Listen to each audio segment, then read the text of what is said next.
everybody, it's Melissa here at the LEC, and wishing you guys were here with us. But we have picked out a cool book for you, and I hope you like it. And if you have it at home, grab it so you can read along with us. It's A House for Hermit Crab by Eric Carle. A House for Hermit Crab by Eric Carle.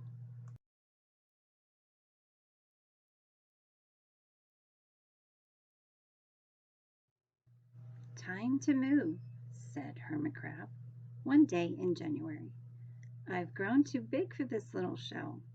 He had felt safe and snug in his shell, but now it was too snug. Hermit Crab stepped out of the shell and onto the floor of the ocean. But it was frightening out in the open sea without a shell to hide in. What if a big fish comes along and attacks me? He thought. I must find a new house soon. Early in February, Hermit Crab found just the house he was looking for.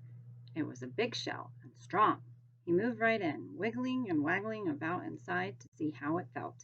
It felt just right, but it looked so plain, thought Hermit Crab. In March, Hermit Crab met some sea anemones. They swayed gently back and forth in the water. How beautiful you are, said Hermit Crab. Would one of you be willing to come and live on my house? It is so plain. It needs you. I'll come, whispered a small sea anemone. Gently, Hermit Crab picked it up with his claw and put it on his shell. In April, Hermit Crab passed a flock of starfish moving slowly along the seafloor. How handsome you are, said Hermit Crab. Would one of you be willing to decorate my house? I would, signaled the little sea star. Carefully, Hermit Crab picked it up with his claw and put it on his house. In May, Hermit Crab discovered some coral. They were hard and didn't move. How pretty you are, said Hermit Crab. Would one of you be willing to help make my house more beautiful? I would, creaked a crusty coral. Gingerly, Hermit Crab picked it up with his claw and placed it on his shell. In June, Hermit Crab came to a group of snails crawling over a rock on the ocean floor. They grazed as they went, picking up algae and bits of debris, and leaving a neat path behind them. How tidy and hard-working you are, said Hermit Crab. Would one of you be willing to come and help clean my house? I would, offered one of the snails. Happily, Hermit Crab picked it up with his claw and placed it on his shell.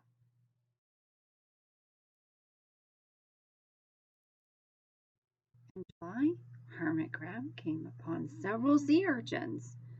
They had sharp, prickly needles. How fierce you look, said Hermit Crab. Would one of you be willing to protect my house? I would, answered a spiky sea urchin. Carefully, Hermit Crab picked it up with his claw and placed it near his shell. In August, Hermit Crab and his friends wandered into a forest of seaweed. It's so dark here, thought Hermit Crab. How dim it is, murmured the sea anemone. How gloomy it is, whispered the starfish. How murky it is, complained the coral. I can't see, said the snail. It's like nighttime, cried the sea urchin.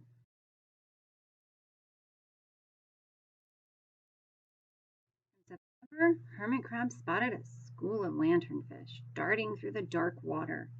How bright you are, said Hermit Crab. Would one of you be willing to light up our house? I would, replied one lanternfish, and it swam over near the shell.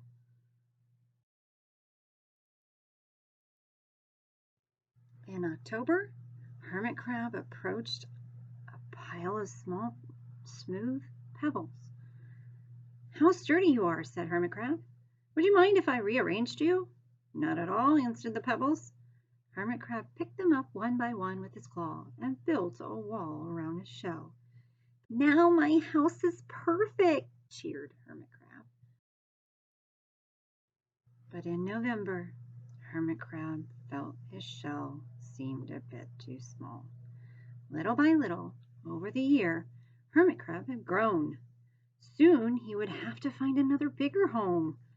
But he had come to love his friends, the sea anemone, the starfish, the coral, the sea urchin, the snail, the lanternfish, and even the smooth pebbles. They have been so good to me, thought Hermit Crab. They are like a family. How can I ever leave them? In December, a smaller hermit crab passed by. I have outgrown my shell, she said. Would you know a place for me? I have outgrown my house too, answered Hermit Crab. I must move on. You are welcome to live here, but you must promise to be good to my friends. I promise, said the little crab. The following January, Hermit Crab stepped out and the little crab moved in.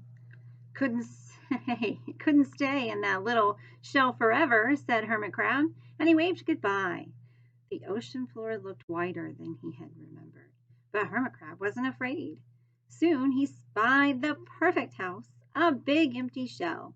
It looked, well, a little plain. But sponges, he thought, barnacles, clownfish, sand dollars, electric eels. Oh, there are so many possibilities. I can't wait to get started. And that was a house for Hermit Crab. We hope you enjoyed it, and we hope to see you next time in our next Tiny Trekkers. Have a great day.